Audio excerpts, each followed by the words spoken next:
हाँ जी, किसको फोन किया था?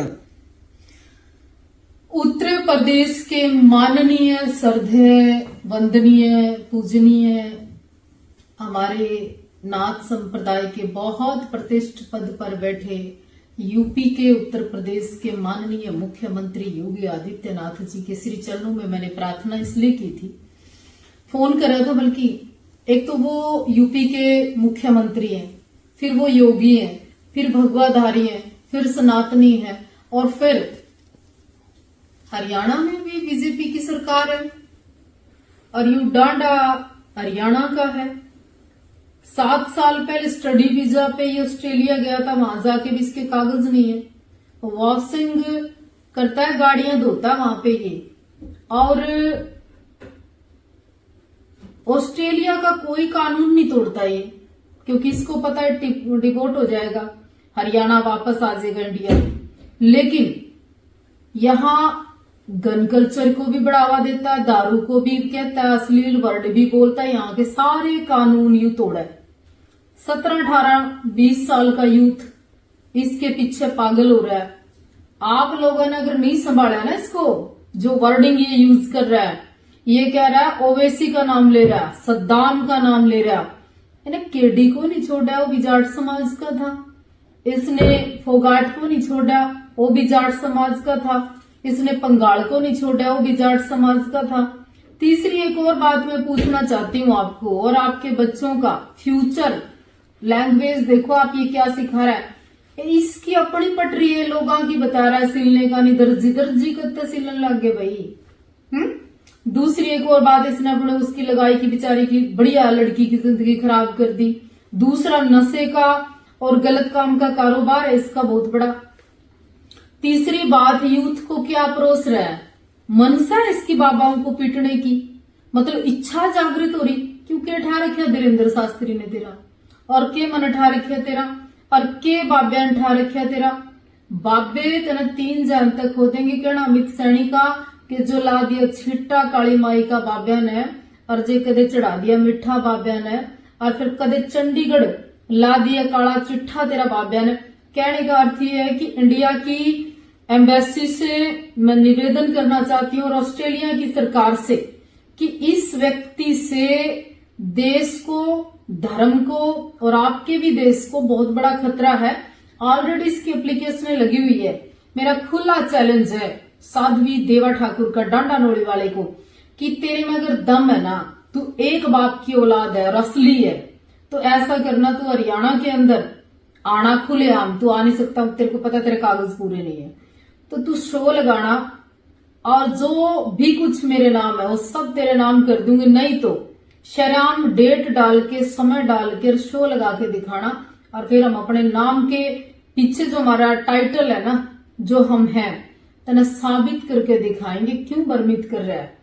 और दूसरी बात, सनातन को मिटाने के लिए, सनातन के ऊपर आघात करने के लिए, मतलब तूने ना खतना भी करवा लिया, मतलब तूने सब कुछ करवा लिया।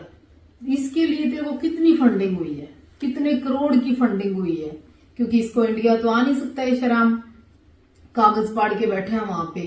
तो मेरा तो यही खुला चैलेंज था। और दूसरा, बाबाओं को पीटने की जो तेरी मनसा है ना, ये तेरी कभी पूरी नहीं हो सकती, इस जन्म में, अगले जन्म में और अगले जन्म में। क्या अगर गादड़ के दिन उल्टे आवे गाम का नहीं बाजले।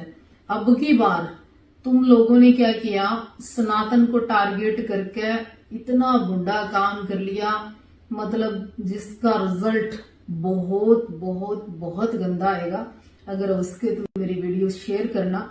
मैं धीरेन्द्र शास्त्री जी को बोला करती कि आप गलत कर रहे हो, पर्ची फलाना ढिकड़ा पाखंड।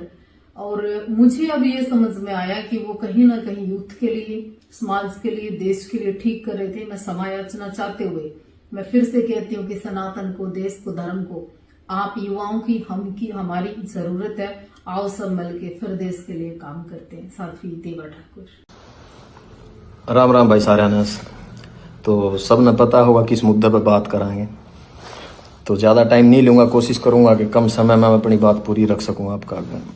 पिछले 2-3 दिन तक सोशल मीडिया पर आप देख रहे होंगे कि वोमिट ऑन पेपर गाने की वो जिस एक लाइन थी तोड़ मरोड़ के आपके सामने पेश कराया जा रहा है। समझदार सूझवान पढ़े लिखे लोग हैं, उनको पता है कि भाई सोसाइटी के किन इश्यूज पर हमने बात करी है। लेकिन कुछ 1% लोग हैं जो उसको समझना ही नहीं चाहते भाई। अब पता नहीं, शायद उनकी रोजी रोटी ही इन सब ढकोसला तो चल दी हो, या फिर वो समाज में टिके ही आम जनता थी पागल बना के रहना चाहते हो। तो हमें तो नहीं समझ आया भाई। 2021 में शायद मैंने आखिरी गाना कराया था ट्रू इन्हीं सोसाइटी इश्यूज पे। आज 2025 आ गई, साल गुजर गए 4। इसीलिए मैं इन मुद्दों की नहीं छेड़ता भाई, क्योंकि जिस तरीके से हम अपनी बात रखांगे ना, ये समाज उसको एक्सेप्ट ही नहीं कर पाएगा। चाहते तो ये थे कि म्यूजिक का वाला था, इनके इर्द गिर्द सोसाइटी में जो अच्छी और बुरी चीजें हो रही है वो यूथ और नई नस्ल का आगे रखांगे, फिर कहीं जाके डोस्टोव्स्की, कार्ल मार्क्स, कृष्णमूर्ति तक इनती लेके जावांगे। लेकिन अब जो हालात देखने लगा, यहाँ कुछ भी नहीं बदलने वाला भाई, कुछ भी नहीं बदलने वाला। बड़े जो अपने सीनियर हो गए, बुजुर्ग हो गए, जब वो पॉडकास्टा के अंदर बैठे हैं और जब उनसे कोई जर्नलिस्ट हो गया या कोई भी पॉडकास्ट वाला सवाल रखा है कहे कि भाई हरियाणवी म्यूजिक, हरियाणवी आर्टिस्टा के बारे में क्या कहना है, और जब वे अपना डायलॉग डिलीवर करे ना, क्या हो रहा है बोला, गन कल्चर को बढ़ावा दे रहे हैं, बदमाशी चल रही है। तो लगा था, रियलाइज होया करता कि यार नहीं, शायद साल में 1 या 2 गाने हमने अपने आवाम, अपने लोगों के, अपनी सोसाइटी के हित में जरूर देने चाहिए, ताकि ये अवेयर रहे, कल को अपने सवाल उठा सके, इनमें थोड़ा बहुत जिंदा रहे जमीर। लेकिन हमने लगे कि सबसे बड़ी गलत फहमी थी वो हमारी। यहाँ कुछ नहीं बदलने वाला। अगर देसी भाषा में मैं तो हमने समझाऊं, मेरे गांव का किस्सा है, ज्यादा पुराना नहीं हुआ है। तारा शायद कई जगह पर खेड़ा कहते हैं, हमारा खाड़ा कहते हैं भाई। तो उस पर जो बाबा जी बैठा गए थे, वो चोला छोड़ गए थे, वो गुजर गए थे। उनके बाद में किसी और को उस गद्दी पे बिठाया गया। थोड़ा सा वक्त गुजरा, गांव के सरकारी स्कूल में 5वीं 6ठी क्लास की लड़कियां थी, वो टीचर्स का आगे आके रोने लगी। अब एजुकेशन का रोल देखो कितना बड़ा है, पढ़े लिखे बच्चे भी समझदार किस तरीके तो हैं। तो जब उन टीचर्स थी बताया कि हम जब जावा है ना धोकमान या पूजा करने जावा, तो बोले वो हमने बिठा हुआ और हमारे गले गलत हरकत करे। अवेयरनेस, क्योंकि सेम टाइम पर पुलिस प्रशासन की ड्यूटी लगा रखी थी कि आपको गांव गांव जाना है और बच्चों को स्कूलों के अंदर good touch and bad touch के बारे में बताना है। तो एजुकेशन ने अपना रोल प्ले करा। उन्हें लगा कि अगर हम हमारे माँ बाप को बताओ, क्योंकि कई बार क्या हो गए, जहन के ऊपर मजहब और धर्म के ऐसे गिलाफ चढ़े हुए हैं कि आपको सही और गलत का फैसला ही नहीं करना आता। तो बच्चों को भी वही लगा कि हम घर पे बताने के बजाय हमने टीचर्स को बताएं। और वो जो डेली वेज में प्रशासन और पुलिस वाले आने लग रहे थे, तो उनकी वजह से उनका हौसला और डबल था कि वहां बताओगे तो शायद हमारी सुनवाई हो जाए। और गांव के बुजुर्ग अच्छे थे, समझदार थे। तो जब प्रशासन, टीचर्स और सब ने मिलके उस चीज का पता करा, तो यह हरकत मेरे गाँव में 10 से 12 बच्चियां गल होली थी, 10 से 12 लड़कियां गल है। तो जो लाइन मैंने लिखी ना, कूट दा, मेरे गांव के लोगों ने उसी तरीके तब प्रशासन का हवाला कराया था उसकी। तो जो कुछ मैंने देखा है भाई, वही लोगों के सामने रखा है मैंने। वो शायद लुधियानवी साहब का शेर है कि जो कुछ भी तजर्बात और हवादस की शक्ल में मुझको मिला है, वही जमाने को वापस लौटा रहा हूं मैं। इसमें मैंने नया के ऐड ऑन कर दिया। मेरे गांव से 3 गांव छोड़ के है भाई, बेचारी का घरवाला एक्सीडेंट में मर गया, एक लौती बेटी थी, पूरी जिंदगी गुजर गई, लोगों के बड़े जमींदारा का कासन मांस दी के, दिहाड़ी कर दी की, चंद पैसे जोड़े थे, पैर के अपना भगवान रंग और घर आ गया, बोले माई रोटी दिए। जब रोटी पकड़ाने लगी, आंखें में मिर्च मार के और बांध के सब कुछ लूट के चले गए। के बचा भाई उसका इस समय। इन मुद्दों पे बात कर रहा हूं मैं, जो तरीके से, जिस तरीके से तारा आगे वो चीज पेश करी गई है, उन पर बात कौन करता भाई मैं। और दुख हो जब मेरे अपने लोग इन चीजों पर लड़न लग रहे हैं आपस में। हद है यार तुम लोगों की, तुम तारा समझ में को नहीं आने लग रही कि एक आर्टिस्ट क्या कहना चाह रहा है अपने शब्दों का वालद है। खैर फिर भी ये मेरे अपने लोग हैं, इनका दिल रखने खातर ला लो चाहे भाई, इस चीज को, मैटर को बंद करने के लिए हम, वो जिस लाइन पर आपत्ति थी ना, मेरे अपने लोगों थी, हम उसकी चेंज करने लग रहे हैं भाई, ठीक है। लेकिन विचार वही रहने हैं अभी भी। आप सुनोगे थोड़े बेहतरीन तरीके तो आपकी दिए गए हैं। अक्सर जिन चीजों पर सोसाइटी या जिन भी मेरे अपने भाइयों थी दिक्कत हुई थी ना, कि ना यह बात गलत है, ठीक है भाई, आप अगर उसको नहीं समझ पाए, मैंने वो वापस ले ली, वो चीज़ रख दी मेरे पास, आपको और बेहतरीन तरीके से वो चीज़ सामने रख दी। अब देखूंगा कितने लोग मेरे हक में बात करना आवेंगे। आपको उस वह गोली है ना जो उस पर थोड़ी सी चाशनी लगा के दे दिया, वो निगलने में आसानी हो जाओगी आपको। 24 से 48 घंटे में, आई थिंक वो फाइल आज सबमिट करी हमने, 24 से 48 घंटे में आप लोगों के सामने होगी वो। तो सुनना भाई, आपको शायद अब सुनने में बहुत अच्छी लगे वह चीज़। वो मंटो का कहा हुआ है कि सच को चाहे शक्कर की चाशनी में डुबो के पेश कर दो, सच सच ही रहेगा दोस्तों। हाँ, मगर आपको समझाया गया जिन इन्फ्लुएंसर्स के थ्रू, आपको जिस तरीके से वह पेश कर दी गई कुछ लोगों का वालत है, शायद उसकी वजह से आप लोग मेरी बात नहीं समझ पाए कि मैं तुम लोगों को कहना क्या चाहता हूँ। अब जब आएगा नए तरीके से 2-1 दिन में, आपको अब समझ में आएगा कि मैं कहना क्या चाह रहा हूँ तुम लोगों थी। तुम मेरे अपने लोग हो भाई, और मेरे को क्या पड़ी है यार, क्या पड़ी है मेरी थी कि मैं तारा गला माथा मारूं? नो, कमर्शियल म्यूजिक कर रहा हूँ मैं पिछले 4 सालों से, लेकिन चिंता थी, फिक्र थी मेरे इन लोगों की, तरस आओ इन लोगों में। मैंने जब डिग्रियां उठा के PhD होल्डर चपड़ासी की लाइन हम लागे हैं, दुख हुआ है मैंने। जब अनपढ़ता और इतने अनपढ़ लोग हैं कि उन लोगों में अपना भगवान तलाश कर ले जो लोगों के बाद में पोल खुल दिया अंडा है, दुख हो मन, तरस आओ इन चीज़ों पे। जब जाके मैंने बातें उठाई इन मुद्दों पे, उस गाने के अंदर 3.5 मिनट का गाना, उसमें 36 मुद्दे और उठा रखे हैं। किसी एक भी, जिन लोगों ने इसकी खिलाफत करी है, किसी भी एक इंसान ने आके उनमें से किसी भी और बात के ऊपर ये नहीं कहा कि तूने बाकी सब बातें बहुत सही कह रखी है, एक मुद्दा ये गलत है, तो उनकी नज़रों में कोई नहीं करी। They were just pointing out only one thing. Why? Because they want to keep themselves as a religious hero in this society. जो कि भाई वो नहीं है ये लोग। सबको पता है कि क्या पाखंड हो रहा है यार अपने समाज के अंदर। खैर,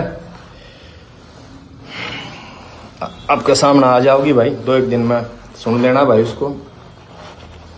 और इससे ज़्यादा तो क्या ही बताऊँ भाई, यूथ से इतना ही कहना है, गेट एजुकेशन, अपनी क्राफ्ट पर, अपनी स्किल्स पर काम करो, and then find a good living भाई अपने लिए। यहाँ कुछ भी नहीं बदलेगा। किसी भी धर्म, किसी भी जात, किसी भी मजहब के लीडर्स हैं जो रहनुमा बने बैठे हैं, अपनी एनर्जी, अपनी यंग एज उन लोगों के पीछे लग के बर्बाद ना करियो। जितने भी मेरे सराउंडिंग है, जिनका मेरी भाषा समझ में आवा है, सारी दुनिया, सारा हिंदुस्तान का तो ठेका मैं कौन नहीं उठा सकता, लेकिन जो लोग शायद मन समझ पावे उन इतना कहूँगा भाई, जाट के घर बैठ के कोई लीडर आपके बाप के गले, आपके खुद के माँ बाप के साथ भी बैठ के करने कह ना बामण की गाली दे दें, तो अपने बाप के खिलाफ खड़े होकर आप आवाज़ उठाइए उसके कि नहीं ये गलत है। कोई ब्राह्मण का घर बैठ के जाट न गाड़ दे, कोई गुज्जर का बैठ के राजपूत न गलत बोले, कोई राजपूत का बैठ के सैनी ने बोले। कभी भी इन लोगों के पीछे मत लगना, क्योंकि मैं रोज रोज तो भाई तारा गला को नहीं मारू माथा, पता लग गया मैंने यहाँ कुछ नहीं बिगड़ना। लेकिन never ever waste your energy for religious and casteism fights, यही कहना मेरा यूथ थी। आप बचा जाओगे अपनी एनर्जी को, थोड़ा सा और आगे बढ़ जाओगे। अदरवाइज आने वाला मुस्तकबिल, आने वाला फ्यूचर है जो हरियाणा का या पंजाब का या इर्द गिर्द के जितने भी लोग हैं, इन लोगों का बहुत बुरा होने वाला भाई। आप लोग नहीं देख पाते हो, एज एन आर्टिस्ट मैं शायद इन निगाह से देख पा रहा हूँ, मैं समझ पाता हूँ उन चीज़ें थी। तो भाई कभी भी इन चीज़ों के ऊपर फाइट मत करो एक दूसरे के गले। यह सोसाइटी सबके लिए बनी है, सबको सेम अधिकार है उधर रहने का। और अगर भाई मैंने एक चीज़ और देखी, कई लोगों का ये है कि बोला अब तो इसका सांग बंद हो गया, बॉयकॉट कर दो, इसकी दुकान बंद होगी, न्यू कर देंगे, न्यू कर देंगे। भाई जुत्ती की नोक पर आंखों में इस फेम और इस स्टारडम ने, इस शोहरत ने, ना मैंने काल परवाह थी, ना मैंने हाजर, ना मैं आने वाला टाइम में करूँ। जिसकी ख्वाहिशें बड़ी हो उसकी हो इन चीज़ों की टेंशन, जीने की इच्छाएं मर रही हमारी, कोई ख्वाहिश नहीं है भाई। खुदकुशी हराम है, इसलिए वक्त पहले बन जा सकते, अदरवाइज हम जैसे लोगों के लिए नहीं बनी है भाई यह दुनिया। जो हमने एहसास होया है होश संभालने के बाद कि हमारे मिजाज के लोग नहीं है भाई इस इर्द गिर्द में, लगा है कि हम फेंक दिए गए हैं इस जगह पे सजा काटने के लिए। ये फीलिंग्स है, थॉट्स है हमारे अपने। अगर किसी थी इस बात का वहम हो, और भाई उस आदमी को धमकी दियो, ये जेल हवालात और मरने मारने की, जिसने दुनिया नहीं देखी हो। जिस शहर में मैं बड़ा होया हूं ना, और 2-3 मनस मारनी थी, बदमाश कौन मान दे अगर किसी का वहम हो तो। और रही बात हवालात और जेड़ा की, बहुत पुरानी यारी है मेरी उन कमरे आता है। और इस उम्र में और इस जगह पर आके सिर्फ एक फिलोसफर, एक शायर की किताब और एक कॉपी पेन चाहिए मैंने, और कुछ कौन चाहता। इस वहम में ना जियो कि भाई मैं तस्लीम में एक्सेप्ट करे बैठा हूं अपने अंदर। जिस दिन मैं इस लाइन के अंदर आया था कि आज मैं हूं, मेरा वक्त आया है, कल मेरी जगह किसी और ने ले लेनी है, तो उसके बाद उसकी जगह पे किसी और ने आ जाना है। सिर्फ इंसान बदलते हैं, फेम और शोहरत कभी नहीं बदलती, वो वहीं स्टेबल रहती है। मेरे से पहले यहाँ कोई और थे, आज मैं हूं, मेरे बाद कोई किसी और ना आ जाना है यहाँ पे। ये मैं एक्सेप्ट करके आया था। अगर किसी को ये वहम हो कि मनाड़ा 15-20-30 साल और रहना है इसमें, नहीं भाई, मैं मेरे हिस्से का म्यूजिक डिलीवर करके, मेरी आर्ट डिलीवर करके साइड में हो जाना चाहूँ। मैं चाहता हूँ नहीं सांग का मैं इतने वक्त तक पड़ा रहना। मैं नहीं चाहता कि मेरी जिंदगी के 60-70 साल भी अगर लिखे होंगे कुदरत ने, वो उन पॉलिटिशियंस की तरह गवा के चला जाऊं कि जिनने पूरी जिंदगी ही पॉलिटिक्स में गुजार दी, वो अपने हिस्से की जिंदगी नहीं जी पाए। सिर्फ जोड़ तोड़ संगठन गठबंधन बनाने में जिस तरीके से उम्र गुजर जाए उनकी, मैं कभी भी नहीं जीना चाहता मेरी जिंदगी को इस तरीके से। सो अपने जहन में रखियो भाई इस बात की। अगर किस जो नेगेटिव सोचे हैं, जिन्हें लगा है कि मेरे पास से कुछ ले जाओगे, मेरे पास कुछ था ही नहीं खोने के लिए, भाई मैं क्या कहूंगा यहाँ पे, nothing. When I started from zero. और मैंने जो पा लिया है मेरी लाइफ में, अगर मैं गिरूं भी गाना है तो इतनी नीचे कौन गिरूं जी जहां से हम उठ के आए हैं। रेल गिली का मतलब बेर तोड़ दे, अंडा कर दे हमें, बाटा की चप्पल आदि टूटोड़ी मोचिया टांगे लुआ के पैरी हमने। आज जहां बैठे हैं ना, कुदरत ने उसने बहुत कुछ दे दिया मारती, उसमें खुश हाँ हमें जितना मिल लिया हमने, ज्यादा की चाहना को नहीं। तो यो वहम आर्ट द काट दियो भाई इस आर्टिस्ट के लिए। तो सब न राम राम है भाई, अपना ध्यान रखो और मौज लो।